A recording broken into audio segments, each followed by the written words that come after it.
Chapter 16, The Silencing of Dissent. The Iron Grip playbook is defined by its ability to turn state authority into a criminal shield. We have documented its evolution from drug pipelines and financial fraud to the weaponization of virtue and perpetual war. But what happens when the organization, which we assert is a massive transnational organized crime syndicate, is directly challenged by the one thing it cannot control: an independent, powerful, and deeply informed voice? The answer, as revealed in the autumn of 2018, is brutal and definitive: the silencing of dissent. The story of journalist Jamal Khashoggi is the smoking gun evidence we have been building toward for 16 chapters. Khashoggi was not merely a critic. He was an insider who became an outsider, a Saudi national working as a U.S.-based journalist for the Washington Post, wielding the protected status of American media to shine a light into the darkest corners of the Saudi regime.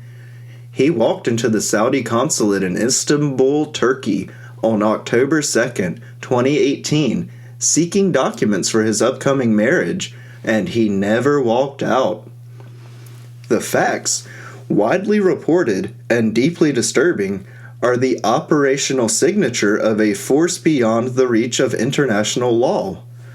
Surveillance cameras captured a team of approximately a dozen Saudi operatives, the Tiger Squad, entering the consulate that day, and hours later, walking out.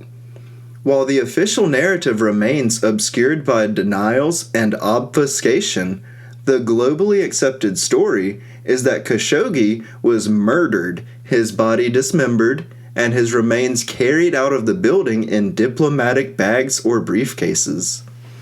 This was not an assassination. This was a performance.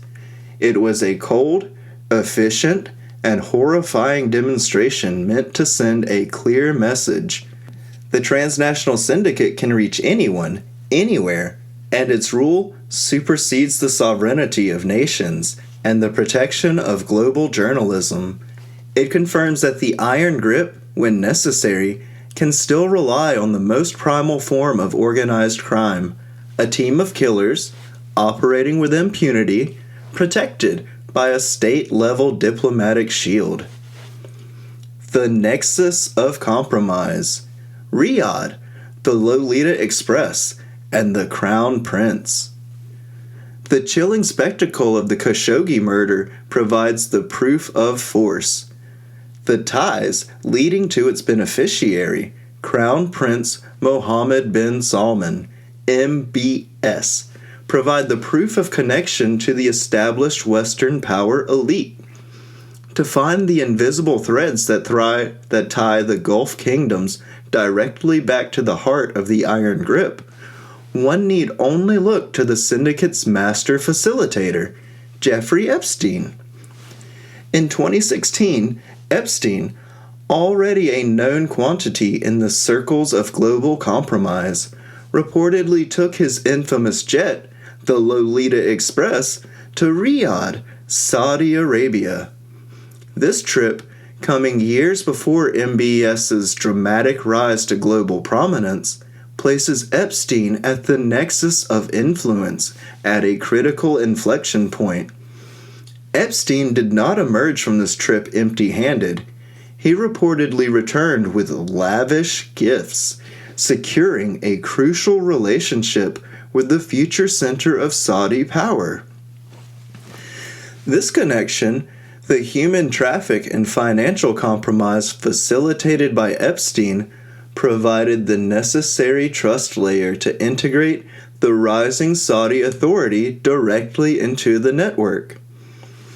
Epstein's role, as detailed in Chapter 12, was never about finance. It was about the brokering of compromise, and the bond he forged between MBS and the Western elite was a strategic masterstroke for the transnational syndicate. The G20 Handshake, the immunity protocol. The ultimate validation of this criminal integration came in the political response to the Khashoggi killing. While the murder created a public relations and political crisis for many Western governments, the response from the highest level of American power demonstrated the syndicate's protective protocol in action. In June 2019, at the G20 Leaders Summit in Osaka, Japan, President Donald Trump met with Mohammed bin Salman. This meeting occurred months after the brutal killing had horrified the world and strained relations between Congress and Saudi Arabia. Yet on the world stage, President Trump, standing beside the Crown Prince, publicly minimized the incident, effectively providing a shield of diplomatic immunity. The message to the syndicate was clear. The most powerful executive office in the world will prioritize the integrity of the network over the life of an American journalist. The Khashoggi murder, far from resulting in a fracture, merely served to solidify the alliance and confirm the level of protection afforded to key players within the Iron Grip's apparatus.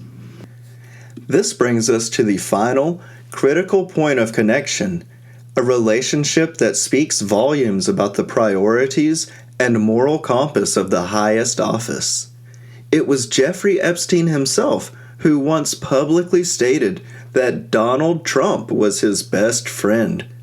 This comment, made years before the ultimate fallout, ties together the three key figures: the broker of compromise, the political beneficiary, and the foreign ruler, into a tight, inescapable triangle of power and protection. The silencing of Jamal Khashoggi, therefore, was not an isolated geopolitical incident.